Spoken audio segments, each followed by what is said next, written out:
All right.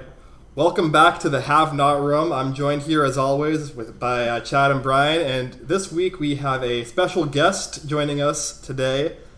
Sarah, you want to introduce yourself? Yeah, hi everyone. I'm Sarah.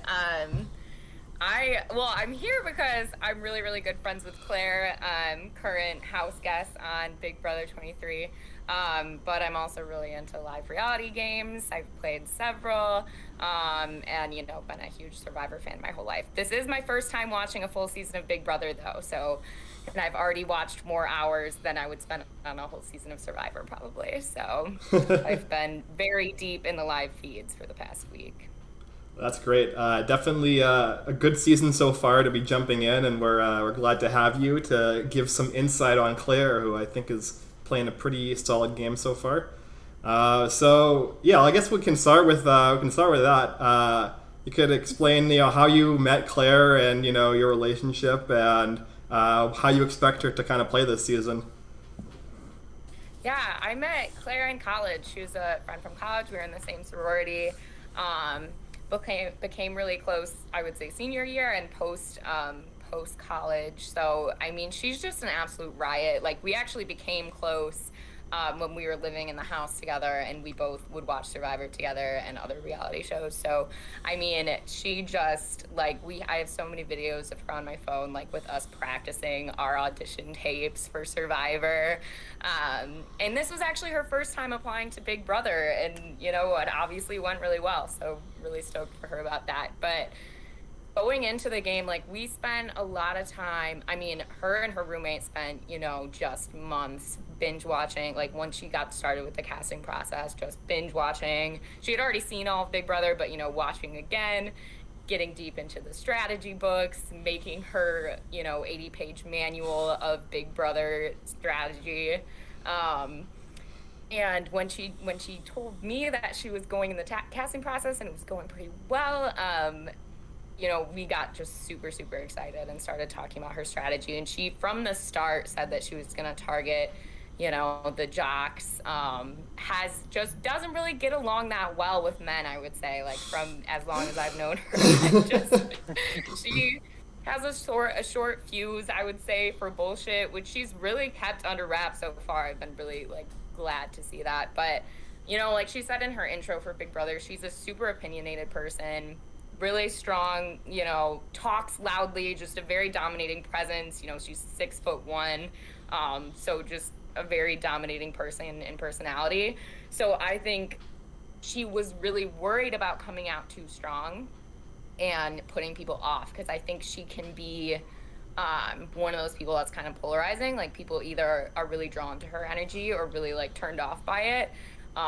So I think she's been toning it down thus far, and I think she was telling people in the house that, I'm a shy person, it takes me a while to open up. That is not my experience with Claire. I think that is a persona that she's putting on. So she definitely had a ton of strategy going into the game, and really wanted to make a Girls Alliance work. I know that for sure. Yeah, we see that even so far in the feeds, and we'll get into it, but Mhm. she's involved in not one, not two, but three separate female alliances right now. So, Yes. certainly living up to that expectation that she set. Um, Hmm. and something that I wanted to ask you, because this is something I noticed, I think, in the first episode, was do you know what she does? Because I feel like from what I saw in the preseason to what she mentioned in the premiere, it sounds like she's lying about, or not the premiere, but maybe the She is Sunday episode. lying She's for lying sure. about her, or she's Yeah. downplaying her job. That was something actually, that was one of the things she asked me about. I'm not in the tech field. I Hmm. don't know very much about, jobs like that. And she asked me, how would you perceive some, like, should I go in and say I'm an AI engineer? And I was like, girl, I don't know what any of those words mean. Like, do not say that. Just AI seems like a future, like, robot type, like, so smart to me. So I had advised her to not do that, and I know she asked other people as well. So it sounds like she landed on QA, like quality assurance for a Yep. tech company. So she didn't say Microsoft. It is Microsoft, and she's You're a just tech company. Yeah. I think I think she specified a small firm. Yeah, So it's I like think she a did. two level lie here. Yeah. Yeah. And I actually missed the beginning of the conversation. I think she was talking more about her job to, I think, Christian when they were in the room together, and I missed the beginning of that. But yeah, and she is not only, an AI engineer at Microsoft, she's the youngest ever in her position at Microsoft. Like, she's so impressive, so smart. So I think it's smart of her to kind of downplay that. And I have also noticed, as opinionated of a person that she is, I see her on the feeds, and on the Twitter recaps. A lot of times it's like, Oz said this, Claire agrees. Tiffany said this, Claire agrees. Like, she is just kind of nodding to what people are saying right now, which I think is great at the beginning of the game to do. Yeah, for sure. I mean, I expected her to come in, and I think that I saw a lot of people on Reddit who were afraid that she might come in and play too hard, too fast, just because it had been said on Twitter about this like 80-page Big Brother Bible that you mentioned, and people, are going to see that and be like, oh, maybe she's going to be a little bit too hard for this first part. But I actually got the opposite impression for the first few days of feeds, where I thought she wasn't playing hard enough, if anything. And she was kind of being left out of nervous things. The first 2 days. Yeah, I think especially the first night and the first full day. I was like, Claire's nowhere. No one's talking about Claire. No one's mentioning Claire. Yeah. So I was really nervous that she also went the wrong way. Yeah. But so I do think she's landed in a good position now. We'll talk about all the alliances and everything further down the line. But let's start out. Yeah. Let's talk about the premiere, because Claire does focus heavily in the premiere. We come in, we're introduced to all our cast. We don't really have to go through it all. We went through it all in the preseason, except for Claire, which is good that we have this new episode because she was an alternate. And we are introduced to our first twist of the season, where we have our four groups of four coming in, are each going to play a competition, and the four winners are going to become team captains. This is a twist that we knew about preseason and we discussed. Chad, what was your thoughts on the execution of this twist? I thought it was pretty good overall. Having like a schoolyard pick was neat. I mean, they obviously gave them two options, so it kind of narrowed down, but it was still good. Good for our girl Claire winning. That's awesome. I found it interesting at the end when they had Frenchie do the double or nothing comp, because that kind of gives us a little taste of what they plan on doing, which I hope to see more of. And I was like, come on, how do you not take this? It seems so easy, but I don't know. But no, I mean, I think the comp overall was pretty good. I'm glad they did that ending part, though, because otherwise it kind of would have been a little lame, but it's cool. Yeah, I really like the puzzle as well. It's kind of a unique puzzle that they were they did with the plexiglass kind of overlaying. It's a very not the kind of puzzle you normally see on these shows. It's usually kind of more of a 3D puzzle or like a 2D slide puzzle sort of thing. But yeah, we get our team captains, Frenchie, Whitney, Christian, and Claire. And Brian, they have to pick people, not like a normal schoolyard pick, but they have to do this roulette thing where they're basically given these two options and they have to pick one or the other. So the producers are able to kind of influence what they want for the teams to look like a little bit.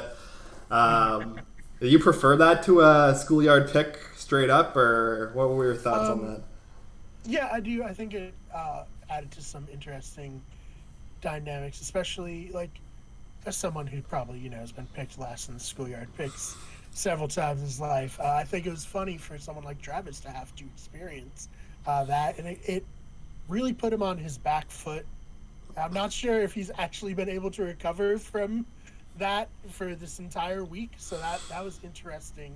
I think it was important to not, get potentially uneven teams in any way, and I liked it quite a bit. I think it's a good way to keep the team twist interesting, just because there can be times where one team just gets stacked with compies, and then one team just has Glenn on it, and that's not necessarily great television or anything like that. So I liked this.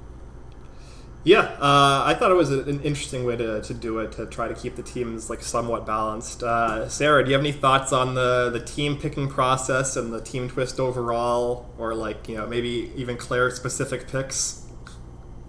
Yeah, I wasn't. So I think people were, people on Twitter were mad about the teams. But as someone who's only ever watched Survivor, I was excited to come into this where there weren't teams and they're just everyone in a house and just see who falls with who. But teams is cool too.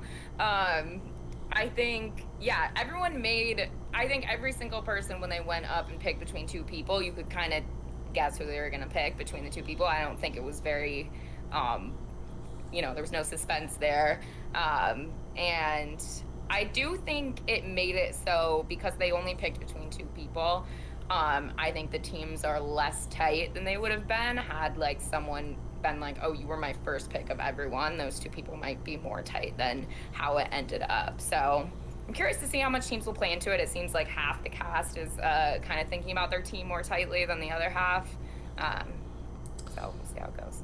Yeah, that's kind of usually how it goes, I feel, with the team twists. We just came off of Big Brother Canada 9, which also had a team twists on that season. That was 2 teams of 7, and there was definitely a stark difference between like the people who were like, oh yeah, this is my team, I want my team to win, and the people who were like, the teams don't really matter, I'm going to make a cross-team alliance because that's what actually will carry me through the game. Especially when the teams probably aren't going to last very long. But it's also interesting in teams how you can't, when Claire was picking our teams, we were like, okay, it seems like she would work with these people, and then she picked Travis, and we're like, he's one of maybe 2 people that she would want to get out early, and you can't do that because you want to, win the competition theoretically. So. Yeah, if you want to get out your target, you have to put yourself up as not safe as well by not winning. I think that's interesting.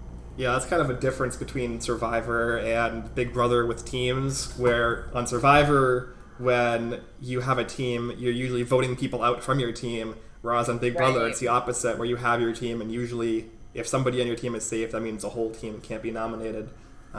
So it definitely kind of creates a situation where if you start butting heads with somebody on your team, it's like this awkward situation where neither of you can nominate each other until the team twist ends. But yeah, I mean, that was pretty much the bulk of the premiere. It was an hour and a half of competitions and introductions. So we can get into some of the craziness from the week that we saw a little bit of on the Sunday night episode.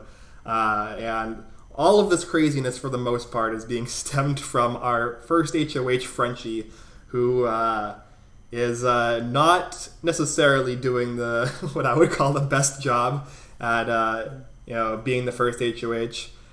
Brian, do you have any overall thoughts before we get into the specifics on Frenchie? Yeah, so Frenchie was somebody who said in the preseason that he has a book full of what he would do differently than previous house guests. I do wonder if he's going to go back on himself and maybe try to rewrite, because if I was Frenchie, I would do almost everything differently from what he's actually doing, because this has not been a smooth ride, Ben. This has been quite chaotic, and sure, there's been self-inflicted wounds. There's been things that were just unlucky, like Christian winning a safety competition, but he has made it very difficult on himself. I believe there was a moment where Xavier was talking to Frenchie. Frenchie left the room and Xavier was just talking to the feeds like, this should not have been this stressful. I don't understand why it was. And I very much felt him in that moment because it was stressful as a viewer, let alone someone in the house. Yeah, I'm curious, Sarah, from your perspective as a new Big Brother viewer, this being your introduction to Big Brother this week, potentially one of the more chaotic and insane weeks in Big Brother history. What are your takes on this week so far in Frenchie here? I mean, if I'm being honest, I thought that this might be how all seasons of Big Brother go. I'm just imagining like being in a house and having that long to like sit, like you have a week of like knowing, okay, we have to vote, you know who's in power, kind of a week of pandering to one person who can do whatever they want, as it seems now. We'll see what the repercussions of that are, but yeah, I was just going with it, and then I was seeing Twitter, I was like, oh, this is not normal for me. But it was wild. I mean, Frenchie, just the amount of times he changed his mind, how easily he was convinced to change his mind by seemingly a 10-second conversation was shocking. You know, we say he got unlucky with Christian winning the competition. I'm not convinced that he wouldn't have changed his target again anyways, after Christian was able to talk to him. So I mean, he's obviously a mess. I can't believe, I mean, it seems like half the house doesn't see it though, or like, you know, people in that alliance that are working with him know what a nightmare he is, but maybe don't want to vote him out because they're in that alliance with him, and then, or evict him. And then the people outside that alliance seem to not know that he is such a mess. You see, like, Claire and Tiffany talking about how he's such a great guy and, like, blah, blah, blah. So I'm just, I'm waiting for, like, the bomb to drop of, like, Sarah or Kylan spilling the beans to everyone about what a mess Frenchie is. But it's wild. Yeah. I think it just goes to show, like, since, as you said, like, you haven't watched much, for the first HOH, it's such a powerful position to build a good alliance and put yourself in a position to succeed, to the point where Frenchie's playing so badly that he's still in a good position. It kind of shows how, like, important being that first person with power, with, like, the power to make decisions is. So, like, he lucked out in that sense, because maybe week 2, this would have been even perhaps more egregious and reflect worse on him. Yeah, I mean, we'll get into the very specifics, but right off the bat, we have Frenchie kind of coming up with this plan of, I'm going to basically rip off the Bomb Squad from BB16, where the idea of having this, like, 8-person alliance, which he's going to call the Slaughterhouse, and then a smaller 5-person alliance, which he's going to call the Butchers. Within that, it's kind of an onion structure, similar to how the Bomb Squad had the Bomb Squad and then the Detonators. You know, very, very creative for Frenchie to definitely come up with this on his own. But the rub comes in that he decides that he's going to not really think of who he wants in these alliances, and instead pitch the idea to basically every single person in the house and tell them the names. To the point where you have people like Azza, Hannah, Claire, Sarah Beth, even, like, they're Brittany, like, there are people who he's talked about these ideas to, and he's like, oh, we'll solidify it later. And because they don't end up being in the group that solidifies later, they're just sitting there like, I wonder if we're ever going to have that alliance thing that Frenchie brought up. Are we ever going to have that conversation he wanted? But yeah, the group that he ends up solidifying is the Butchers, which is Frenchie, Christian, who is one of his primary targets for the week, Derek F., who is probably his closest ally at this point, Xavier, and Kylan. That's the group, the core 5 in the middle, the Butchers. And they have Brent, Whitney, and Alyssa, who is also a target at one point in the week, and Brent was also a target at one point in the week, rounding out. And Kylan was on the block, yes. So, yeah, so Frenchie made an 8-person alliance with 3 of the people he targeted this week and both of his nominees. Chad, what are your thoughts on this Slaughterhouse group? It sounds like the name describes the alliance itself. Yeah. I mean, like, if you're in it, you're probably going to be a target. I think all 3 of our winner picks are in it too, which is kind of a nightmare. But no, Frenchie's all over the place. I think the entire house would be in the Slaughterhouse if he had it his way, which makes 0 sense. But yeah, I mean, sure, he got kind of dealt a bad hand, and, you know, nominee getting the veto and everything, which always sucks, especially for the first HOH, because you're kind of showing your cards right away. But I don't know, he's so incredibly, like, all over the place, and for someone who, similar to Claire, like, made this, like, incredible strategy, Big Brother super fan, like, he's playing so poorly, and he's somehow still okay. because of the power of the first HoH, which we saw in All-Stars. It worked out pretty well. So well, I mean, to be fair, Cody played the first week of BB22 pretty flawlessly. this is not that, but yeah, I mean, it's pretty wild. But yeah, I mean, we do mention he did get somewhat unlucky. His initial target was Brent, and it swapped to Christian, and then Christian won safety with the Wildcard competition, and then his target swapped to Alyssa, and then swapped to Derek X, and then Derek X won the veto. So now he's on his like 5th backup target at this point. So yeah, there is like some bad luck there, but I feel like, you know, any sort of reasonable plan played with a calm head would probably have worked out well even without these bad comp outcomes for him.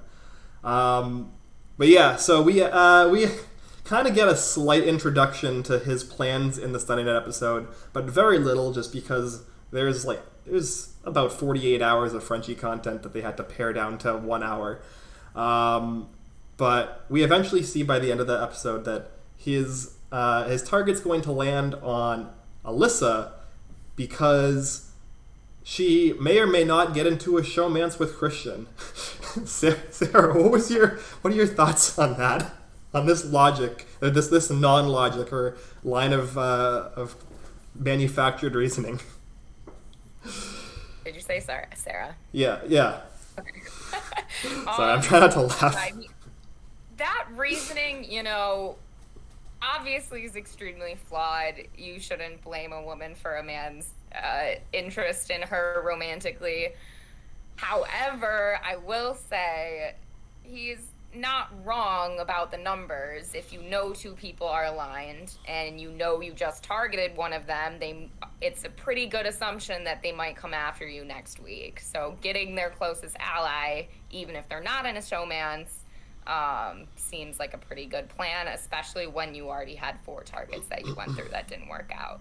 So I can't really fault him too much for that. I think he shouldn't have brought showmance into it. I think that was a little misogynistic and unnecessary, but I think he could have done the same thing without using that word and without saying anything romantic, just saying these 2 players seem really tight.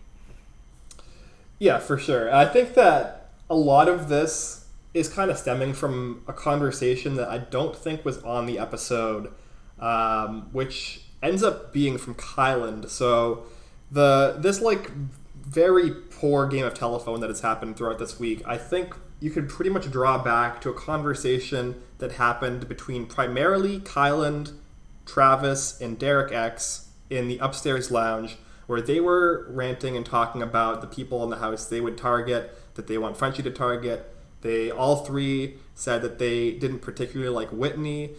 Derek X and Whitney at the start of the week had some like personal beef between each other, like there was some like personality clash there.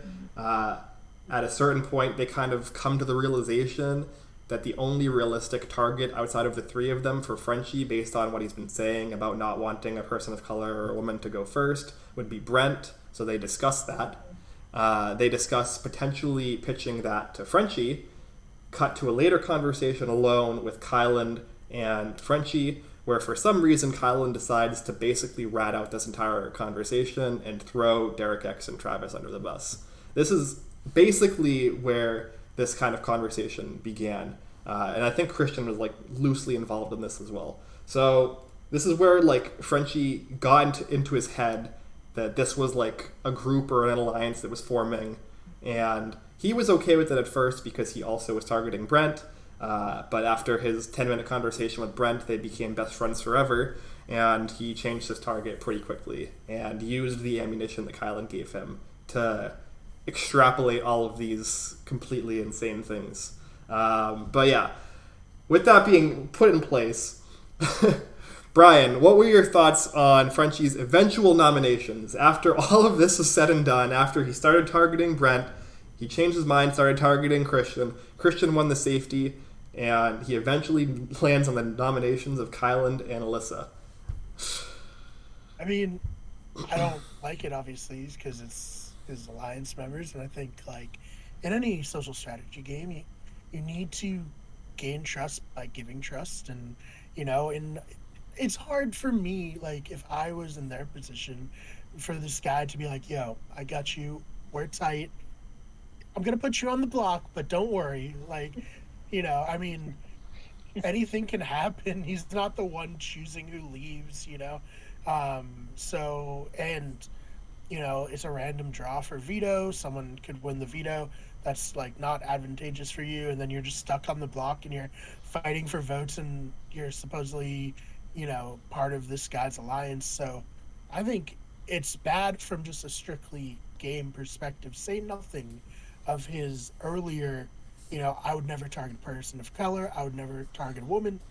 And then he noms like Alyssa and Kylan. Like, oh my God. He's rightfully getting just eviscerated on Twitter for it. And yeah, I just think there's really no worse way to have gone about, these nominations. Like, I think is this the worst HOH trade ever? That's hyperbolic, of course, but that's what I titled this, stream on YouTube. And I do feel like he has made every mistake he possibly could, and his only saving grace potentially is that he just happened to be the first HOH. I don't think this would fly necessarily on any other HOH. Yeah, no, definitely. And we'll see that like later in the week, people like Christian, people like Sarah Beth, people like Tiffany, people like Xavier will start to point out, like, hey, this guy is completely untrustworthy as an ally. Like, I like him as a person, which is always the thing they preface it with, but he is not a reliable ally because he's so emotional, so easy for his mind to change. He has a big mouth. He doesn't make rational decisions. He's so hard to predict. Like, all of these things are huge red flags for people in terms of, like, somebody that you want as a long-term ally in this game. And no matter how many, like, relationships he's formed or alliances he's, like, forced his way into, that's always going to be something that's, like, hovering over his head. So, yeah, I mean, that's kind of what my assessment of that is. Chad, what are your thoughts here? We get our next twist of the season, the Wildcard Competition. This was something that wasn't super clear on how this was going to work in the preseason. And even in the episode itself, it's not really clear how it's going to work in subsequent weeks. But for now, we have each team is going to select a champion to compete for safety. What are your thoughts on this twist? I think it's pretty interesting to put along with the team twist, because now you're forcing teams to also pick someone as their champion. And I mean, I like that they only get to play once.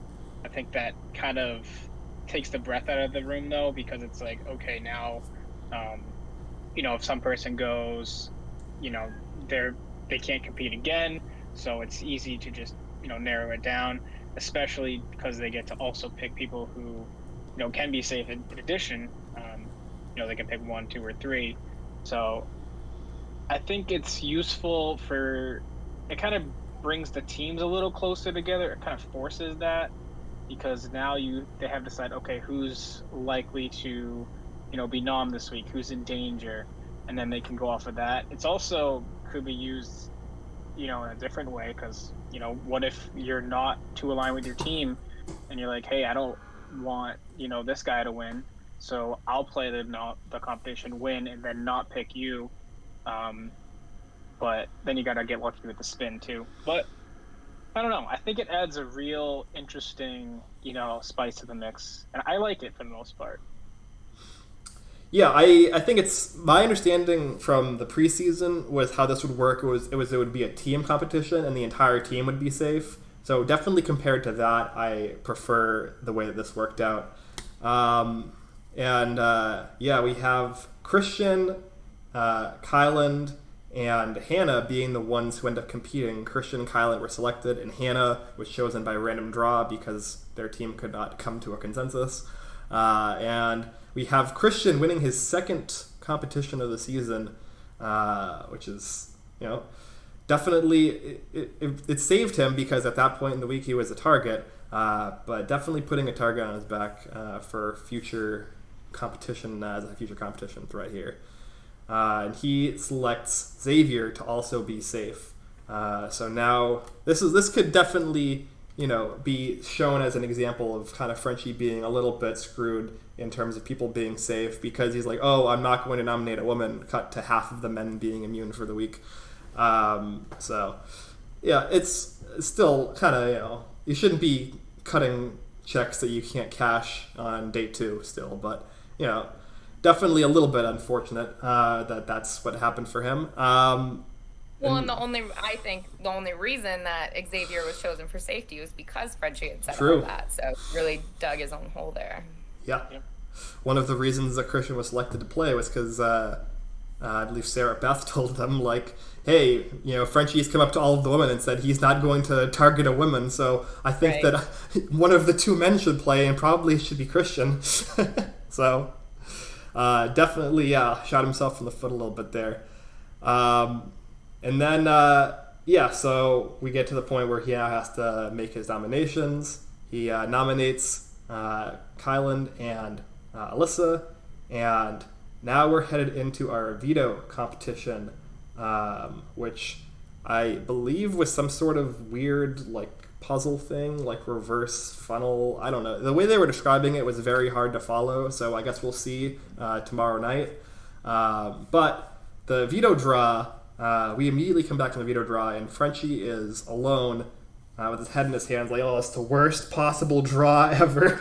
Because Travis, Derek X, and Tiffany were selected to play in the veto, which was not great because the target at the time was Derek X, and Travis was basically Derek X's only ally. And then, of course, worst thing possible to happen on this HoH train, Derek X ends up winning the veto. Brian, what were your thoughts on Derek X's decision here? We know he ends up using the veto on Kylan, but this is definitely the bulk of this week in terms of the decision making of whether or not he wants to use this veto.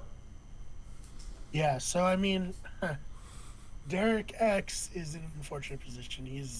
He may not know it, but from what we can tell, he seems to be well on the outside of most of the alliances in the house. Even Kylan has thrown him under the bus, and he perceives Kylan as his biggest ally. I mean, uses the veto on him. So, like, I think good for him, great for him, actually, that he won the veto, because if not, very good chance that he could be the one getting renommed and going home this week. But if you can't, like, buy an ally by saving someone from the block, I don't know how you're gonna get any allies in this game at all. Yeah, Chad, this is something that's kind of interesting, because after Derek X ends up using the veto yesterday on Kylan, we see from Kylan's perspective, he does not really seem to be paying back a lot of the goodwill that Derek X thinks that he's getting here. And he still sees Derek X as kind of a disposable ally, in the same way that Kylan kind of saw Travis as a disposable ally, in the same way that Derek X is kind of seeing Travis as a disposable ally right now. Yeah, I think it's interesting that so early in the game you're willing to have a disposable ally. You must feel pretty comfortable. As my winner pick, I don't like that he's so willing to cut someone. I mean, I see why, though, if because Derek X is so on the outs with most alliances. I see why you would justify not wanting to be close to him, but either way, it's there's going to be 15 people left after this week, so it's a little early to start just like be willing to cut numbers so easily, especially for someone who just saved your ass with a veto. You would at least want to play up to him how thankful you are and how tight you guys are. Maybe behind closed doors to other people, he's not being that way. I haven't watched the live feeds as much as you guys probably, but yeah, I'm not a big fan of it. I think if Derek X finds out about that, he's not going to like it either, but he's also not in a position to really do much about it. But I mean, you can convince someone like Frenchie how unloyal Derek Kylan is and use that against him. And really, any sort of ammunition you get in these early weeks of Big Brother is, it could lead to you going home. So I'm not a fan of it. Yeah, Sarah, do you have any thoughts on whether or not Derek X should be using the veto here? I know that there was a discussion that Frenchie even had with him at the last minute, where Frenchie kind of wanted at one point the target to potentially even switch over to Kyland and to convince Derek X to not use it, with the thought that maybe they could get the votes to get Kyland out. But did you see that? Did that conversation play out on live feeds of Travis trying to convince Derek X not to use it? Yes, definitely. I think Travis was well aware that if he was put up next to Alyssa, he would probably be going home. Whereas with Kyland versus Alyssa would probably be going home. And I think that all three of them were aware of that. And it was kind of a situation where Derek X didn't really necessarily care to put himself in a position to say no to what the majority of people wanted. But yeah, I think it was smart of Derek X for, I missed what he did. It was, everyone was talking about how he betrayed the alliance. It was unclear to me what he actually did. Very little. Okay, no one knows. Yeah, no, it's it was a misunderstanding that turned into a game of telephone that turned into Frenchie making stuff up, basically. Okay, yeah, that's what it seemed like, was Frenchie had taken something out of context, similar to him, saying Kai really snapped at him at that night in the alliance meeting. But I think it was smart of Derek X to use it, because I think the house would have blamed him for whoever went home if he didn't use it. And so I think because of how well liked by different people, well, Kai seems well liked by everyone. Alyssa is really well liked by seemingly like half the house. So I think it would have been a bad move for him not to use it. I think if people somehow didn't hold it against him, it might have been better for the crew that doesn't know about the big alliance forming if he didn't use it. Get one of those members out. But I think in this moment, from what Derek X knows, he definitely has to play it. Yeah, it's definitely a very bad situation, and he's definitely in a hole no matter what he does, and he's up against the wall next week regardless. So if he thinks he can buy some goodwill, I think that makes sense. But going off what you just said about people outside of this big alliance finding out about it, well, there is actually a leak, because we have this kind of duo that is kind of formed in the background of Sarah Beth and Kyland. And we had a conversation happen, I believe today, where it was this morning, yes, where Kyland decided to tell Sarah Beth about the slaughterhouse and the butchers and name the entire alliance to her. So now she has that ammunition if she wants to go and spread it around. And in return, Sarah Beth told Kyland about this 3-person girls alliance that had formed the previous night between her, Claire, and Tiffany, called Jackpot. And so this is kind of like this duo, kind of creating some trust between themselves by kind of ratting out the alliances that they're in. And it's going to be very interesting to see where that goes. Brian, what are your thoughts on that decision from both Kyland and Sarah Beth? I mean, I think if they do truly trust one another and can, keep this, two-way street going, they can have each other's backs in a way where not everyone will be able to tell that they're being protected. I think it's great. It gives me hope that there's not just going to be a giant alliance this season.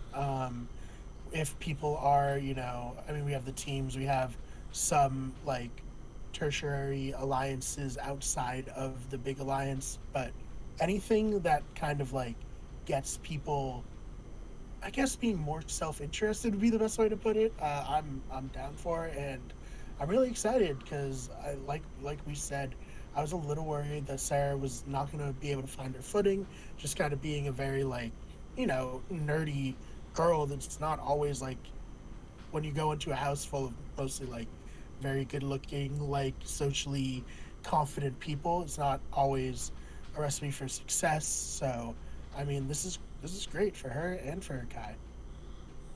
Yeah, for sure. And speaking of all these tertiary alliances, I think we should just get them all on the table. So because there's a lot that have formed in the last couple of days. We mentioned the jackpot. We've already talked about the slaughterhouse and the butcher's situation.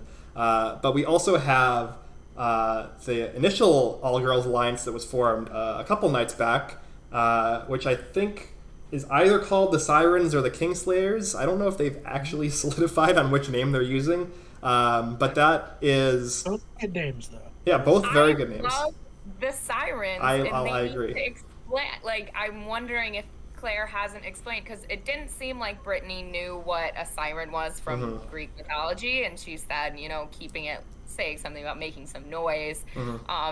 No, they're women, they're men to their deaths. Yeah. So by their voices, which is so cool. I love that name. So I think if they, make sure everyone's on board with what it is in Greek mythology, they should pick that one.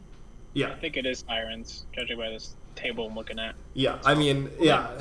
I agree. I think Sirens is the better name. But yeah, it's Claire and Tiffany, who have kind of become like the pseudo duo over this past couple of days, because Tiffany was originally close to Frenchie, but that has kind of gotten less and less as Frenchie's HoH train has gone on, and it becomes more and more clear that Frenchie is more close to the guys, or to Derek F even, than to Tiffany. And Claire needed a person, so I think this is a very good duo. And then also Azza and Brittany, as Sarah mentioned. And then we have today a new girls' alliance, kind of, that was formed by Frenchie. That is like sort of fake to just appease Frenchie. I think the women in the alliance might want to work together. And I believe this is all of the women except for Whitney and Alyssa, plus Frenchie. Which happens to be the women in the slaughterhouse. Yes. So this is all of the... Basically, Frenchie has the slaughterhouse, which is 8, and then he made an alliance with all of the people who aren't in the slaughterhouse, except for Travis and Derek Cax. Which they're calling French Kisses. Oh my god. Funny. But, Yeah. Pretty good. Yeah, I was really, really hopeful when this alliance formed that this would be kind of a kickstart for Frenchie's game blowing up, because you have Sarah Beth, who's being added to this alliance and knows about it, and she also knows about the slaughterhouse. And my only worry there is that the girls are saying... Frenchie seems to think it's real, for sure, in terms of he thinks the girls thinks it's real. Whether it's his top priority or not, probably not. But he thinks the girls in it think it's real. But it seems like they don't, which I'm thinking might be bad, because if Claire told Sarah about the alliance, and now, but if Sarah thinks that it's fake, then I think Kyland would be less likely to go blow up the slaughterhouse because he thinks this new alliance is fake, even though in Frenchie's mind, it I don't know if this is making sense, but it's real to him in that he thinks the alliance members think it's real. So. Yeah, it's complicated. This is a very complicated house to talk about. There's a lot of overlap and a lot of confusion and a lot of fake alliances. And then we also have the Cookout, which is kind of a loose alliance / agreement between the Black House guests, primarily Derek F, Azza, Tiffany, and Xavier are the primary core of the Cookout, and they kind of have an agreement to also keep an eye out for Kyland and Hannah, where Hannah is definitely the lowest priority in most of the alliances that she's in, which is unfortunate. And that kind of encompasses both of these kind of like halves of the house. So it'll be interesting how that plays in to this dynamic. And then we also have this parents trio that formed on night 1 between Frenchie, Whitney, and Tiffany, which is mostly fallen by the wayside because other than Tiffany not super wanting to nominate Whitney because of that agreement, but otherwise they're not really working together. And I think that's it for now. While we're recording, I'm sure there was probably 2 more alliances that were formed, but yeah. Brian, do you have any thoughts on the state of the house? I mean, lots of thoughts. I think my biggest thing is in terms of like being Team Chaos, Team Good TV. I would just really like Derek X to win the HOH next week, just because he's the least attached person to everybody else, and it would just be, crazy to see people try to run back to him and try to get in his ear in a position of power. But it's also hard to like really see what the definitive alliances are until they're tested for a few weeks. Like people can say anything and people can swear like, no, this is my real alliance, but until we actually see the alliances tested, we don't know necessarily. Yeah, I think definitely this is the house where if anything goes wrong, these alliances are going to fall apart. The Slaughterhouse is already talking about targeting within themselves people like Highland and Xavier and Christian. So, not looking great for the long-term prospects of that alliance, but that's good for TV. Chad, what are your thoughts overall on this kind of split situation where these people seemingly kind of have information about each other, but not really. Even Sarah Beth, to an extent, is still talking about wanting to target Derek X next week, even though she has like all of the information. What are your thoughts? Yeah, I mean, as Brian was getting into, alliances are all over the place. There's just so many, but it's also week one in Big Brother house where you're gonna just be talking with everyone. It's really easy, just like, yeah, I got your back, let's name this alliance, because someone's like maybe not feeling as secure, so they want to lock something in. Frenchie's the prime example of that. But yeah, like you said, like it's going to come down to one person outside of the majority alliance winning an HOH, and all these alliances are going to fall apart. A lot of these like smaller ones might stick together, like the parents maybe I could see sticking together, or the all girls especially. But someone like Derek X wins, I mean, forget it.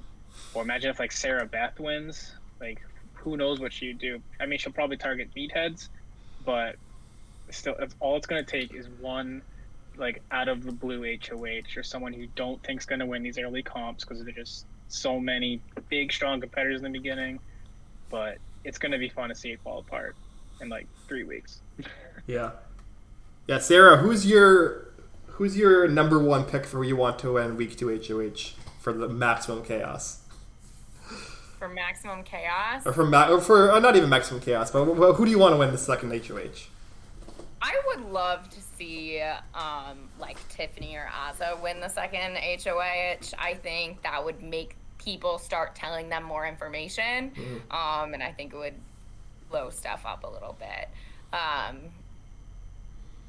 And I think it would be fun to see Claire win the second HOH, but I'm not sure that she needs to right now, just because it seems like the big alliance is really going after Derek X, and certain other people who are on the outs. They're also so paranoid that they're going to get out people within their own alliance before worrying about someone like Claire at this point. So yeah, but Tiffany seems to want the HOH and knows what she wants to do with it too. She said she would go after I think Brent next, she said. Yep. So I mean, I would love to see that. I would love to see Brent up on the block and see what Frenchie's reaction is to that. Yeah, I think her plans right now are Brent and Whitney, or Brent and Alyssa, I think were the two options that she had said, which I think are both good nomination pairs, compared to Azza, who said that she would put up Brent with Derek X, which I think is a really bad idea. I didn't hear that. Yeah, that's not a good idea for her. So, yeah. I also, these people need to pull in Derek X. He looks so lonely and sad, and I want them to pull him in. Yeah. No, I love Derek X. He's loyal to whoever would pull him in at this point. So. Yeah. I mean, he's shown to be loyal to smart and jacked. Like you think, like, oh, for comps, I want this guy. He's already proved he can win one. Yeah. Yeah, he's such an easy target to pull in. Too. Really well with Tiffany. Yeah. I keep waiting. It seemed like the conversation happened a little bit at one point, or maybe it was earlier today or yesterday, where they were considering going after Alyssa instead of Travis this week. Seems like those conversations kind of died down and went away, but I'm waiting for tomorrow to see if Travis fights for his life, because I think, Alyssa's never gonna. I'm speaking from a point of view of Claire. What's best for Claire all the time, and I think Alyssa is not going to work with Claire at any point, so she can go. And I think there is a chance that Travis will work. He's on her team. He's alone, basically. Right. Yeah, no, I agree. For Claire, definitely Alyssa going is the best. And for basically everyone outside of the Slaughterhouse, I think Alyssa going is the best. I think We'll it's... see if Travis can do that. Yeah, it's contingent upon them finding out that the Slaughterhouse is a thing, which is not necessarily impossible. Sarah Beth has the information, and also we had a conversation that we kind of went over with Derek X had with Frenchie up in the HoH room. This is kind of the impetus of it, where Frenchie heavily implied to Derek X that he had a large alliance behind him that would vote out whoever he could. He actually said that he has 11 votes locked in, where he had Derek X guessing how many votes he had, and he was like, yeah, you have like 7 votes, 8 votes, and he was like, I have 11 votes. And then today, Derek X had a conversation with Azza, where Derek said to Azza, Frenchie implied to me that he has this big group backing him, and Azza is somebody who should realize that she's not in that big group, so who knows what can happen from there. There is definitely enough leaks from the Slaughterhouse for the people outside of it to know that they have to do something. Absolutely. Claire also made I didn't watch this directly. I think Michaela sent it to me, but Claire made a comment to the feeds or something, like noticing the big group of people that went into the room. Mm-hmm. I think this was last night when Frenchie thought he had to re-solidify the Slaughterhouse when it was already formed. Like, everyone else thought it was already formed and they didn't even talk about it, but Frenchie was like, no, it's not solid, probably because all of his other conversations where he told people about the Slaughterhouse, he didn't realize that one was different to the other people he was with. So Claire seemingly has some idea that all those people were in the room at some point, but doesn't seem to have put it together yet. Yeah, I think we've talked on the podcast before previously about Big Brother, where like if by day 2, day 3, you're not in a big alliance, then that means there is a big alliance, you're just not involved. So you have to figure out who is involved. Like, this is just how modern Big Brother works at this point.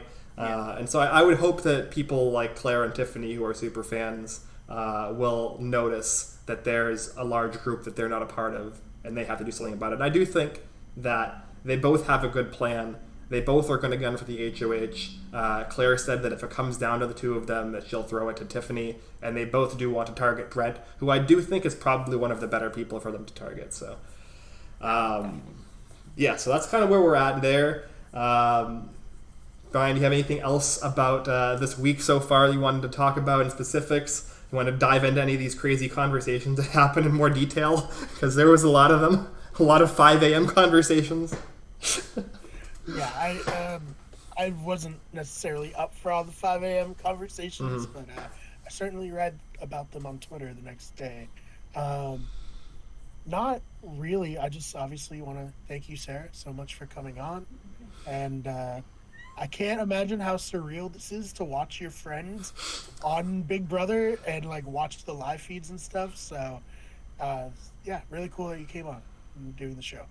Yeah, happy to be here. I mean, my life has been taken over by Big Brother, so I'm happy to talk about it whenever. I spent too much money on a last minute. I mean, we all thought she was gonna be an alternate. Like she said, like, oh, I'm gonna be an alternate. She was just so disappointed about it. And then when last minute, I think it was Naomi who, posted it, and the first time I saw it, and I booked a flight the next day to New York just to watch it with no one in, I'm several years out of college now, so no one around me knows Claire anymore. So I went out there to, watch it with everyone, and it's really just been so, I mean, this is her absolute dream. It would be like, I'm sure for everyone here, it would be an absolute dream. So it's just so cool to watch her kind of live that out. Awesome. Yeah, no, we'll be rooting for her for sure. It's great that you have really an excuse. Feel like a stalker. Like, I don't care if they're talking game or not. Anytime she's on the screen, I'm watching her. I'm gonna know every single thing she did.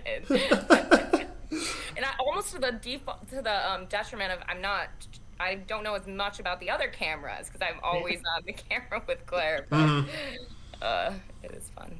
So thank you so much for having me. It was fun. No, it was great. It was great to get some insight, and you say that you feel like a stalker. You're very obsessed with watching the feeds, but at least you have a reason to. We're all obsessed. We don't even have like this. Like normally. Yeah. I mean, it is definitely fun. I know already that I will be a Big Brother fan from now on. Oh yeah. Social strategy games are just always whenever I start watching one, I like them. So. Oh yeah. You want to plug anything? Social media, anything like that you want to plug or no? I'm on Survivor New York, which is That's true. Premiering every Friday, so watch that. Yeah. I don't have any other plugs. Survivor Michigan. I guess I shouldn't. I would watch Survivor Michigan in the future as well. And yeah, that's it.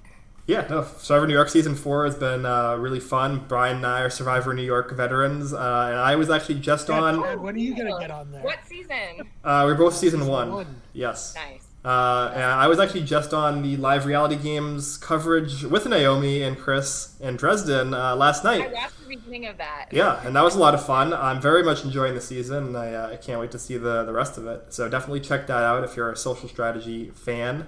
And then you can always find the rest of us. Our Twitters should be on the screen. Chad at ChadPerry25. Brian at the Fake BMar. Me at Ben Sharon. The channel at Wicked Good Everything on Twitch, YouTube, Facebook, TikTok, on Twitter at WG Everything. This channel is Better Radio. And this is the Have Not Room. We are on every major podcasting platform, so you can check us out there. Thank you, everyone, for listening, and have a good night.